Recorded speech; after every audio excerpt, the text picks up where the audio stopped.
كاجوارا بحثا بن بيكرنين چکداران كل عفريني دكن روجانا دكن بحثوان بن بيكرنان بكم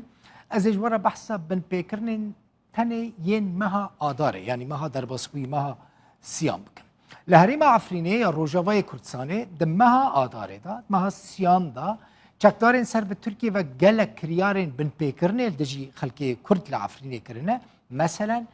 گرتنه رواندنا سویلان گرتنا وان پشتا بردانا وان برانبری پریان برانبری فیدیا دست سرکرنا خانی زویین وان فروتنا وان زویان ستاندنا باجان بزوره برینا دار زیتونان گوهرتنا دموگرافی عفرینه مثلا آواکرنا کوملگهن نشتجیبونه جبو عرب و ترکمنین هاوردو تکدانا جهن شنواری و بن پیکرنین گلکی وی آواهی این کدمها آداره دا چی بونه هونه دوی ویدیو گرافیکی دا ببینید هفته و نه کس دمها آداره دمها سیان دا لعفرینی هاتنه گرتن و رواندن 37 خانی دکان زوی هاتنه دست سر کرن یعنی هاتنه حجز کرن جالی هزین چکدارن و 3 خانیین کوچبرین عفرینی هاتنه فروتن قد خبر و آگاهی خلکی وان خانیان جیتنه لچکدارن او خانی برنه فروتنه پرش خوره برنه باج بزوره لسر 8 زوین چاندنیه و دکان خلک کرد عفرینی دستانین سر چکدارن و بزوره یعنی و برنش خوره 808 دار زیتون هاتنه برین دارین زیتونان گوهریم عفرینی دارین خوین زیتونان گلکی ناس کریه تکانه هریم روجاوای کردستانه یا چیایی که دارین زیتونی بر دیتینه چاندن 5 دارستان گندن دیر سیوان روتا جمعه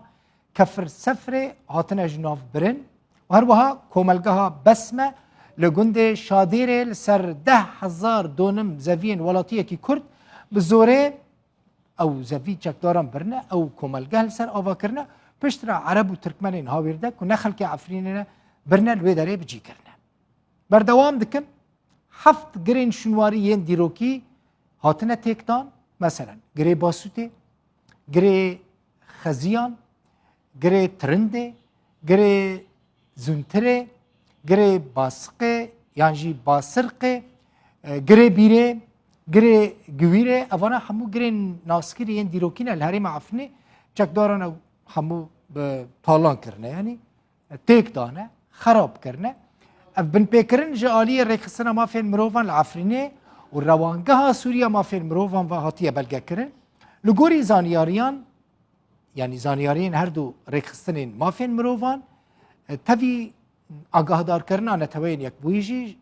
و آلین پیواندیدار کو اف بن پیکرن العفرینه تینا کرن ما فین مروفان العفرینه تینا بن پیکرن لی حتی نها نه نتوین یک بوی نجی ولاتین پیواندیدار تزاخت لسروان چکداران و ترکی نکرنه که دست جوان بن پیکرنان بردن و ادی داوی لیبینن حتی آمده کرنه و بلتنه جی او بن پیکرن لهریم عفنی بردوان بون